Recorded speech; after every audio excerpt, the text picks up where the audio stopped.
नमस्कार, मी आपले सर्वांचे वेदश्री ज्योतिष मार्गदर्शन या चॅनलमध्ये स्वागत करतो. आपण या व्हिडिओमध्ये पाहणार आहोत की कुंडली, जन्मकुंडली कशाप्रकारे पाहिल्या जाते. आपण ओव्हरऑल कुंडली कशाप्रकारे स्वतः पाहू शकतो आणि आपल्या कुंडलीमध्ये काय दोष आहेत आणि त्या दोषाचे निवारण कशाप्रकारे करता येते आणि हे दोष कशाप्रकारे आपल्या कुंडलीमध्ये उद्भवून येत असतात, हे सर्व काही आपण जाणून घेणार आहोत. आपण आज 21 एप्रिल 2025 17:18 म्हणजे सायंकाळचे 5:18 झालेले आहेत आणि लोकेशन नांदेड महाराष्ट्राचे आहे. तर यामध्ये ही सध्याची परिस्थिती किंवा गोचर कुंडली आहे. तर या कुंडलीनुसार आपल्याला कशा प्रकारे आपण एखाद्या जातकाची किंवा कोणत्याही व्यक्तीची किंवा स्वतःची पण आपण कुंडली कशा प्रकारे जाणून घेऊ शकतो, हे सर्व काही आपण या व्हिडिओच्या सहाय्याने पाहणार आहोत. तर हा व्हिडिओ आपण नक्की पूर्ण पाहावा. त्यामुळे आपल्याला येणारे ज्योतिषी ज्ञान हे आपल्याला नक्कीच भर पडेल आणि आपल्या जीवनामध्ये येणारे जी संकटे आहेत ती कशा प्रकारे निवारण करू शकतो, हे सर्व काही आपल्याला जाणण्याचे साधन या व्हिडिओच्या सहाय्याने नक्कीच मिळत राहील. तर आपण या चॅनलला नक्कीच सबस्क्राईब, शेअर आणि लाईक करावा, म्हणजे येणारे जो व्हिडिओ आहे तो लवकरात लवकर आपल्यापर्यंत पोहोचू शकेल. तर आपण या व्हिडिओमध्ये पाहूयात की ही कुंडली कशा प्रकारे पाहता येते. तर ही जन्मकुंडली आहे आणि या जन्मकुंडलीमध्ये आपण कशा प्रकारे ग्रह स्थित आहेत आणि ते कशा प्रकारे पाहता येतात. तर हे प्रथम स्थान आहे. या प्रथम स्थानामध्ये 6 अंक लिहिलेला आहे. 6 अंक म्हणजे कन्या राशी आहे. तर ही कन्या राशीपासून सुरुवात झाल्यानंतर कन्या, तुळा, वृश्चिक, धनु, मकर, कुंभ, मीन, मेष, नंतर वृषभ, मेष, वृषभ, मिथुन, कर्क, सिंह, त्यानंतर ही कन्या. या प्रकारे या जे आहे हे राशी आपल्या 12 भावामध्ये आहेत. तर ही कन्या राशीच या पहिल्या भावामध्ये का आली, तर याचे कारण असे आहे की प्रथम स्थान या स्थानावरती हे पूर्वेला म्हणजेच की बालकाच्या जन्माच्या वेळेस पूर्व दिशेला ही राशी होती, हे नक्षत्र होते आणि तो ग्रह होता. त्यानुसार आपण या जन्माच्या वेळेस जी पूर्व क्षितिजावरती जी स्थिती आहे त्या स्थितीनुसार आपण ती कुंडली निर्माण करत असतो, म्हणजेच की त्या स्थानामध्ये ती राशी येत असते. हे समजल्यानंतर आपण पाहूयात की लग्न हे हस्त नक्षत्रावरती कन्या राशीमध्ये असताना या बालकाचा जन्म झालेला आहे आणि त्यासोबतच केतू हा उत्तरा फाल्गुनी नक्षत्रामध्ये पूर्व दिशेला या सध्याच्या स्थितीमध्ये आहे. या प्रकारे आपल्याला समजते.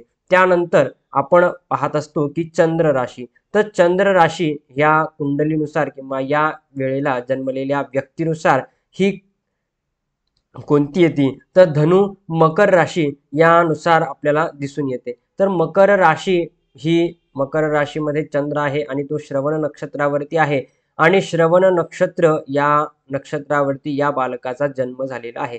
तर हा श्रवण नक्षत्र या प्रकारे आपल्याला कुंडलीवरून ही चंद्र पाहिल्यानंतर समजून येते की या व्यक्तीचा जन्म हा मकर राशी आणि श्रवण नक्षत्रावरती झालेला आहे.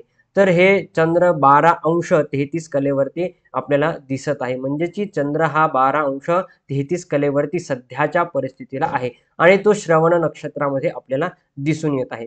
त्यानंतर आपण पुढे पाहत असतो की सूर्य हा कुठे आहे, तर सूर्य हा इव्हनिंगचा टाइम आहे, म्हणजे की सायंकाळचा वेळ आहे, म्हणजेच की 5. आता यापुढे जर आपण जन्म झाला असेल, म्हणजे की 6, 7, 8 वाजता जन्म झाला असेल, तर सूर्य हा पुढच्या राशीमध्ये आपल्याला दिसून येतो, म्हणजेच की पुढे दिसून येतो, पुढच्या स्थानामध्ये दिसून येतो. कशा प्रकारे, तर ज्यावेळेला पूर्व असेल, म्हणजे की सूर्य हा पूर्व दिशेला ज्यावेळी सकाळी जन्म झाला असेल तर सूर्य आपल्याला हा इथे दिसला असा, परंतु मेष राशीमध्ये दिसला असता. त्यानंतर दुपार झाल्यानंतर इथे दिसतो. त्या प्रकारे आपण पुढे जसे जसे जातो टाइमानुसार त्यानुसार आपल्याला हा सूर्य पुढे जाताना दिसत असतो, म्हणजेच की सायंकाळी हा 7व्या भावामध्ये आपल्याला दिसेल. या प्रकारे सूर्य हा पाहता येतो, म्हणजेच की आपल्याला या बालकाचा कुंडली पाहिल्यानंतर लगेच समजेल की या बालकाचा जन्म हा सकाळी झालेला आहे, सायंकाळी झालेला आहे की दुपारी झालेला आहे.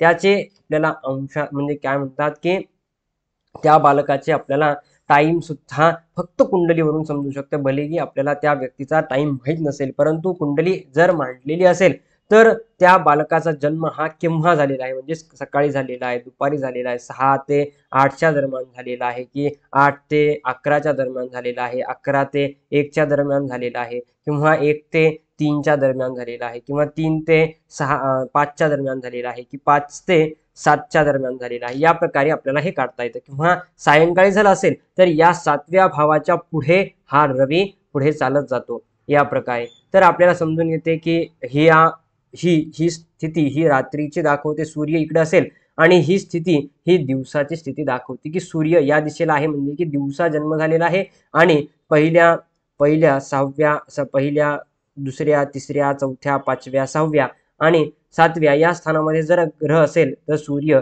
तर हा संध्याकाळच्या वेळेला जन्म झालेला आहे, आपल्याला असे समजून येते. या प्रकारे आपल्याला हे समजून येते की आपला जन्म हा दिवसा झालेला आहे, सायंकाळी झालेला आहे, की सकाळी झालेला आहे. ही कोणतीही कुंडली पाहिल्यानंतर आपल्याला लगेच समजून येते. त्यानंतर आपण या कुंडलीमध्ये पाहूयात की सूर्य हा अष्टम स्थानामध्ये, म्हणजेच की सायंकाळचे 5:18 झालेले आहेत. तर आपल्याला हा सूर्य अष्टम स्थानामध्ये दिसत आहे, म्हणजेच की इव्हिनिंगचा टाइम हा आपल्याला दिसून येत आहे. त्यानंतर या कुंडलीमध्ये काय दोष आहेत हे पाहूया. तर या कुंडलीमध्ये सर्वप्रथम पाहत असताना की प्रथम भावामध्ये केतू बसलेला आहे, हा उत्तरा फाल्गुनी नक्षत्राचा केतू आहे. त्यानंतर सप्तम स्थानामध्ये राहू आहे.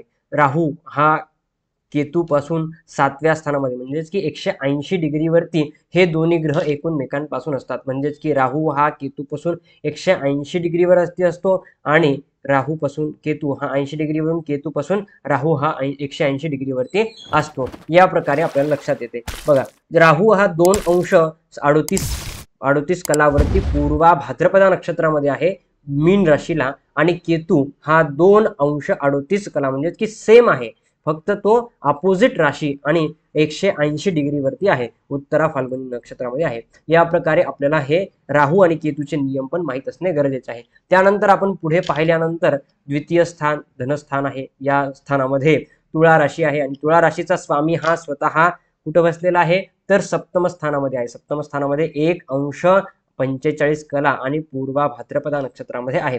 त्यानंतर त्या ग्रहासोबत शुक्र ग्रहासोबत शनी आहे, बुध आहे, राहू आहे. या प्रकारे हे स्थान या ठिकाणी बसलेले आहेत. यांचे वेगवेगळी फळं आहेत, ते पण आपल्याला पुढच्या व्हिडिओमध्ये नक्कीच पाहायला मिळतील. किंवा त्यांची जी युती आहे, किंवा शनी आणि राहू पिशाच्य दोष निर्माण होतो, या प्रकारचे योग जे निर्माण होतात, अशुभ शुभ, त्यांचेही आपल्याला व्हिडिओ नक्कीच पुढच्या व्हिडिओमध्ये पाहायचे आहेत. त्यानंतर आपण पाहूयात की तृतीय स्थान हे आपले लेखन, कला, पराक्रम हे तृतीय स्थान दाखवत असते. तृतीय स्थानामध्ये या ठिकाणी वृश्चिक राशी आहे, आणि वृश्चिक राशीचा स्वामी हा मंगळ आहे. मंगळ हा कुठे बसलेला आहे, तर पुष्य नक्षत्रामध्ये एकादश भाव, म्हणजे 11व्या भावामध्ये बसलेला आहे. अत्यंत शुभकारी फळ देणारा असा ग्रह या मंगळ ग्रह या ठिकाणी एकादश भावामध्ये बसलेला आहे. त्यामुळे नक्कीच या व्यक्तींना शुभ फळ मिळेल, आणि हे स्वतः व्यक्ती पराक्रम करतील. डॉक्टर होण्याचे योग सुद्धा आपल्याला दिसून येतात, कारण की मंगळ हा बलवान असल्यामुळे, आणि स्वतः जर मंगळ ग्रह जर एकादश स्थानामध्ये असेल तर बरेच व्यक्ती हे डॉक्टरचे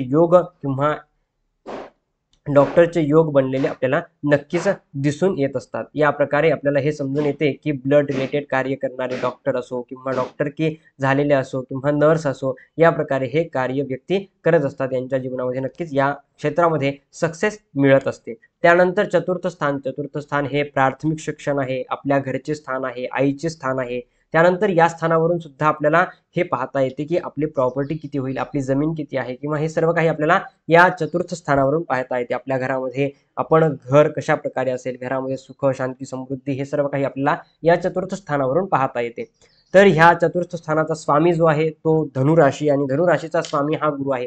जर तुम्ही या आधीचे व्हिडिओ पाहिले असतील तर तुम्हाला लगेच लक्षात येईल की धनुराशीचा स्वामी हा गुरु आहे, आणि गुरु हा कुठे बसलेला आहे, तर नवम स्थानामध्ये बसलेला आहे, मृग नक्षत्रावरती 25:18 कला. तर 30 अंशाची राशी आहे. या आधीच्या व्हिडिओमध्ये पण आपण पाहिलेली आहे की 30 अंशाची राशी आहे, कोणत्या अंशावरती तो वृद्ध होतो किंवा बलवान, हे सर्व काही आपल्याला ग्रहांच्या अंशावरून समजते. म्हणजेच की जर तो 15 ते 18, 20, 21 जर असेल तर तो काय होतो, बलवान असतो. 30 अंशाची राशी आहे, आणि त्याच 30 अंशाच्या राशीमध्ये जर तो बलवान असेल, म्हणजेच की 15, 18, 16 किंवा 20च्या मध्ये जर असेल तर तो अत्यंत बलवान आपल्याला दिसून येत असतो। त्यानंतर जसं जसे जो वाढत जाईल म्हणजेच की वृद्ध अवस्थेमध्ये जात असतो तर 30 अंशाच्या जवळ जितका असेल तितका तो वृद्ध ग्रह होत असतो। तर गुरु या ठिकाणी 25 अंशावरती आहे, 25 अंशावळी असल्यामुळे आणि तो बलवान होऊन जातो। त्यामुळे या ठिकाणी असणाऱ्या व्यक्तींना हे धन प्रॉपर्टी किंवा आपल्या वडिलोपार्जित यांच्याकडून अत्यंत शुभफळ आणि धन प्राप्ती किंवा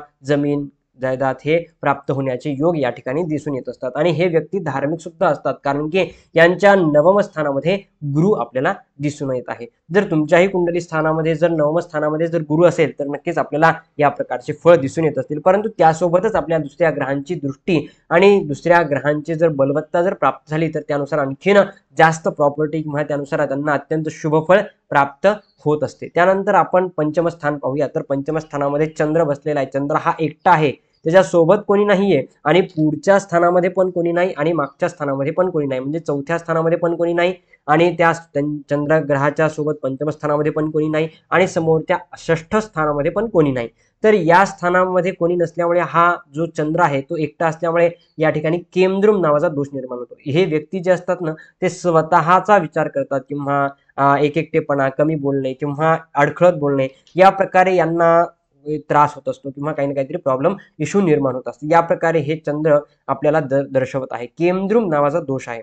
त्यानंतर पुढे पाहत असतो ना षष्ठम स्थानामध्ये शनीची राशी आहे मकर कुंभ, मकर राशी पंचम स्थानात आहे आणि कुंभ राशी ही षष्ठम स्थानात आहे। तर षष्ठम स्थानाचा स्वामी हा शनी आहे आणि शनी हा त्यापासून दुसऱ्या स्थानामध्ये म्हणजेच की त्याच्या या षष्ठ स्थानाचा जो स्वामी आहे त्या स्थानापासून दुसऱ्या स्थानामध्ये स्थित झालेला आहे, तो राहू सोबत आहे। तर मी आधी पण म्हटले की राहू आणि शनी हा पिशाच नावाचा दोष निर्माण करत असतो। तर राहू आणि केतू सोबत जर कोणता ग्रह आलं तर काही ना काही ते दोष निर्माण करत असतो किंवा त्या ग्रहांना तो प्रॉपर फळ शुभ फळ देत नाही किंवा काही ना काही प्रॉब्लेम क्रिएट करत असतो किंवा त्यामध्ये अडचणी निर्माण करत असतो। या प्रकारे आपल्याला नक्कीच समजू शकते। त्यानंतर आपण सप्तम स्थान पाहूया। तर सप्तम स्थानावरून आपण पाहत असतो की आपला विवाह केव्हा होईल, वैवाहिक जीवन कशा प्रकारे असेल, त्यानंतर आपल्याला जर आपली कुंडली पाहत असताना वैवाहिक पार्टनर कशा प्रकारे आहे तर ते पाहण्यासाठी आपण नवमांश कुंडलीचा नक्कीच वापर केला पाहिजे। नवम स्थानाच्या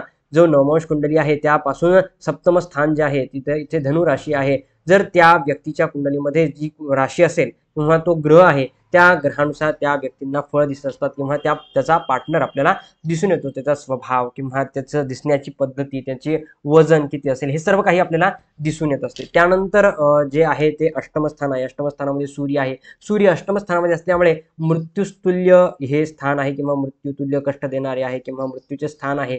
या स्थानामध्ये सूर्य असल्यामुळे हा व्यक्ती जो आहे तो दीर्घायुष्य असतो आणि हा व्यक्ती हुशार असतो। या व्यक्तीला बऱ्याच गोष्टींमध्ये ज्ञान असते आणि हा बऱ्याच गोष्टींमध्ये रुची असणारा व्यक्ती असतो। या प्रकारे आपल्याला हा सूर्य दिसून येत असतो। सूर्य हा मेष राशीमध्ये आहे त्यामुळे उच्चचा आहे आणि उच्च ग्रह मेष राशीमध्ये असल्यामुळे हा अत्यंत शुभफळी देणारा या व्यक्तीसाठी ठरेल। त्यानंतर नवम स्थानामध्ये गुरु आहे। मृग नक्षत्राचा गुरु आहे 25 अंशावरती, हा अत्यंत शुभकारी फळ देणार आहे आणि तो वृषभ राशी म्हणजेच की शुक्र ग्रहाची जी राशी आहे त्या राशीमध्ये स्थित आहे आणि शुक्र हे दैत्यांचे गुरु आहेत आणि गुरु हे देवांचे गुरु आहेत, तर त्यामुळे त्यानुसार अत्यंत शुभफळ यांना नक्कीच देतील। त्यानंतर जे आहे ते दशमस्थानामध्ये आपण पाहत असतो की व्यवसाय, उद्योग, व्यापार किंवा या व्यक्ती कर्मानुसार काय करेल हे सर्व काही पाहत असतो।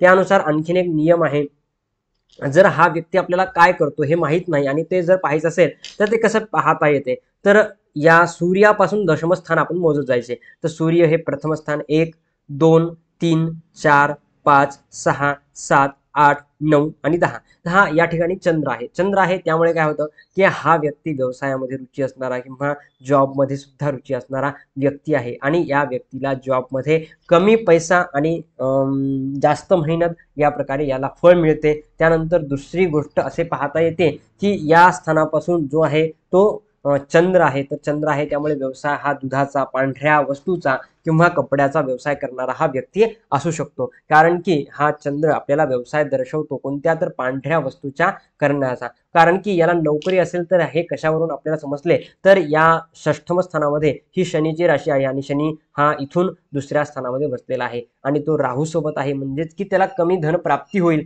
आणि त्यामध्ये काही ना काहीतरी इश्यू निर्माण होतील, काही ना काहीतरी अडचणी निर्माण होतील, या प्रकारे हे आपल्याला समजून येत असते। या प्रकारे ही कुंडली आहे आणि या कुंडलीनुसार आपण फळे पाहत असतो। त्यानंतर एकादश स्थान, एकादशम स्थानामध्ये मंगळ आहे। मंगळ हा पुष्य नक्षत्रामध्ये उत्तम स्थानामध्ये बसलेला आहे आणि तो कर्क राशीवरती आहे आणि चंद्राची सुद्धा दृष्टी या मंगळावर पडलेली आहे। तर चंद्राची दृष्टी पडल्यामुळे काय होतंय की तो चंद्र मंगळ लक्ष्मी योग निर्माण करत आहे आणि व्ययस्थानामध्ये सिंह राशी आहे। सिंह राशीचा स्वामी हा अष्टमात बसलेला आहे, तो पण 6-12 मध्येच बसलेला असल्यामुळे जास्त अशुभ फळ देणार नाही, या प्रकारे आपल्याला शुभ फळ देईल। यासारखेच नवनवीन व्हिडिओ पाहण्यासाठी आणि कुंडली जाणून घेण्यासाठी आपण या चॅनलला नक्कीच सबस्क्राईब, शेअर आणि लाईक करू शकता, म्हणजेच येणारे जे व्हिडिओ आहेत कुंडली कशा प्रकारे पाहावी, कोणते उपाय करावे, हे सर्व काही आपण या व्हिडिओच्या साहाय्याने जाणून घेत असतो। तर हा या व्यक्तीसाठी काय उपाय आहे, तर या व्यक्तीला अर्धकाल सर्पदोष आहे। हा व्यक्ती शांत, एकटेपणा, कमी बोलणे या प्रकारचे यांना दोष निर्माण होत असतात। त्यानंतर याच्या कुंडलीमध्ये राहू आणि शनी पिशाच नावाचा दोष आहे आणि केमद्रुम नावाचा दोष आहे आणि अर्धकाल सर्पदोष आहे। तर या दोषाची पूजा करणे या व्यक्तीसाठी अत्यंत गरजेचे ठरते। या व्यक्तीसाठी मोती धारण करणे हेही गरजेचे आहे, कारण की यांना अत्यंत मन अस्थिर राहणे किंवा चंचल स्वभाव असणे यामुळे त्रास होऊ शकतो। त्यामुळे यांनी पांढरे वस्त्र धारण करणे, मोती धारण करणे हे अत्यंत शुभकार्य यांना ठरेल। यासारखेच व्हिडिओ पाहू शकता आणि तुम्ही या चॅनलला नक्कीच सबस्क्राईब, शेअर आणि लाईक करू शकता। धन्यवाद।